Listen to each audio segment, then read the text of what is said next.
Here I am on a Sunday afternoon getting ready to discover the assets around the Denver Children's Home. Destination: the Park Hill neighborhood of Denver, Colorado. Depicted here is a shot of Park Hill in the late 1800s when the Denver Children's Home was first established. Park Hill today is a tight-knit neighborhood full of diversity, character, and history.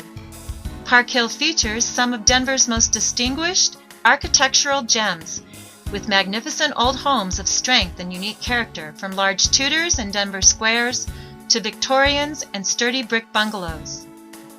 All the streets in Park Hill are lined with lovely mature trees, and the residents take great pride in maintaining their lawns and gardens. This thriving community has made a place for everyone and offers a wonderful, eclectic mix of residents, from single business people to retirees to young couples with children.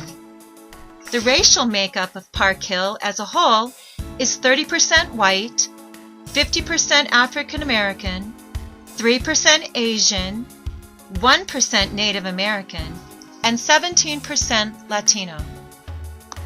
Historic East High School is within the Park Hill neighborhood, and one of its famous graduates, Pam Grier, Hollywood movie star, was an attendee of East High School. Another claim to fame that Park Hill enjoys is that the current governor of Colorado, John Hickenlooper, moved to Park Hill in 2007. The Ladies Relief Society formed the Denver Orphans Home in 1876 in order to take care of the orphans being brought in to build railroads and work in the mines of Colorado.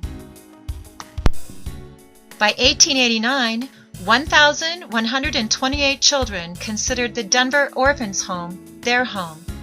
In 1902, the home moved to its current location at 1501 Albion Street. It's a 50-room complex designed by prominent Denver architects, and it looks the same today as it did when it was built in 1902. The mission statement for the Denver Children's Home claims to restore hope and health to traumatized children and families through a comprehensive array of therapeutic, educational, and community-based services. DCH cares for the state's abused and neglected children. They serve a significantly challenged population. 98% of the children at DCH come from families whose income levels are below federal poverty guidelines. By the time the clients reach DCH, more than a third of them have been involved with the juvenile justice system. The majority has passed through the social service system, and most have failed in one or more academic or mental health settings.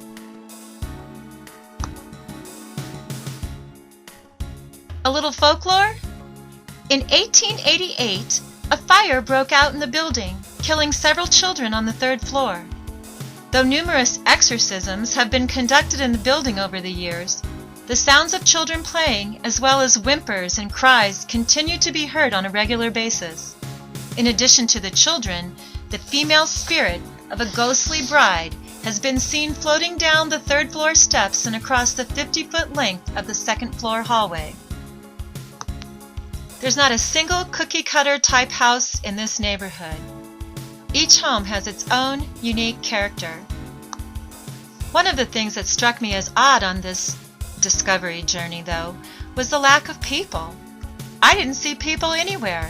Not out for walks, not running down the parkway. Where were they all? There wasn't even a Denver Broncos game on. Colfax Avenue, also known as the longest street in America, has quite a history. When Denver was founded in 1850, scores of miners came looking for the mother lode. Colfax Avenue was the major artery linking them to the riches of the Rockies. Originally called Golden Road as well as Grand Avenue, Colfax Avenue later had its name changed in honor of Schuyler Colfax, a powerful Indiana congressman, Speaker of the House of Representatives, and Vice President of the United States under Ulysses S. Grant. In his 1878 autobiography, Schuyler envisioned the street much like it is today. In his words, And that thoroughfare, born beneath the mountainous mountains of rocky peaks so high, seeing as it shall victual to prospectors, explorers, and men of chance. And whereas said men, in their sparse moments of recess and recreance, require relief of an immediate and carnal confirmation, let Colfax Way be a den of avarice, a cauldron of covetousness, a peccadillo wharf in a sea storm of morality. Let not a man walk Colfax Way and wonder, where shall I deposit my virility this eve? Where may I encounter mine intoxicant? For he shall find all he seeks on Colfax. Curse these vextious rickets. Colfax Avenue extends a total length of 26.5 miles from the plains to the mountains through the cities of Aurora, Denver, Lakewood, and Golden.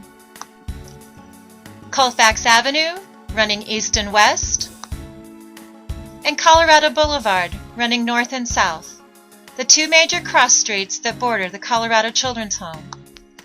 Immediately across the street from the Denver Children's Home is this restaurant featuring Ethiopian cuisine. Right next door, get your braids done, and Thai food.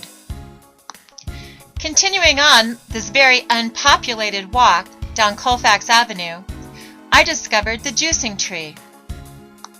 Just my kind of place. I'm sure I'll be back here one day after school. Notice the raised bed in the front full of herbs and vegetables that they probably put in their smoothies. And then right next door, Project Worthmore, a community organization that exists to support Burma. As good as Ethiopian cuisine and Thai food would be, what tops my list of favorites is Mediterranean food, and I was excited to find the Phoenician kebab. I was also excited to find some people. Finally! Two single guys sitting at the bar, a booth with a mom and her young children. The next one over sports a young lady and her date. Finally, some people.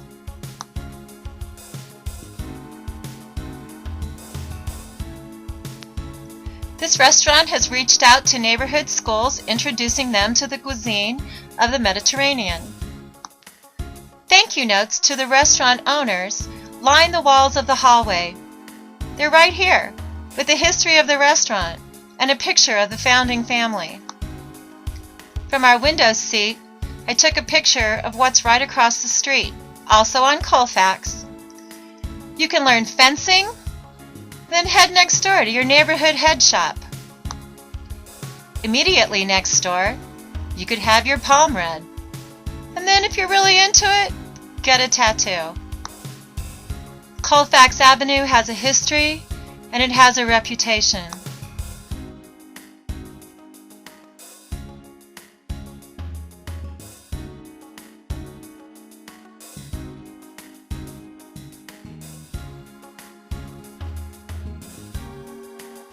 And it seems that many of the establishments right around the school may not be the type that they want the children visiting.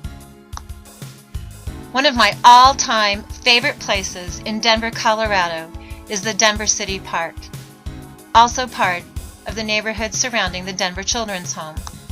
Where are the people? Granted, it's a little bit rainy, but there's no one in the park. I've got it to myself. So much so that I had to title this picture Tranquility. No noise, maybe just the sounds of nature. There were some signs of life here. And here, lots of school buses lined the streets, so I know that there was activity going on inside. Here's another reason I love City Park. If this picture were a little less fuzzy, you'd be able to see the diversity I spoke of at the beginning of this narration. A great way to spend a Sunday afternoon in the park.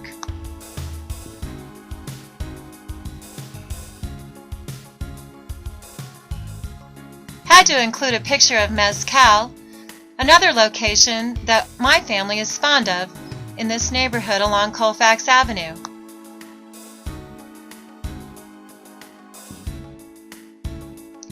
Directly across the street from the Bluebird, where we see many concerts, my daughter worked at this wonderful Mexican restaurant. I'll be sure to be back here for Taco Tuesday.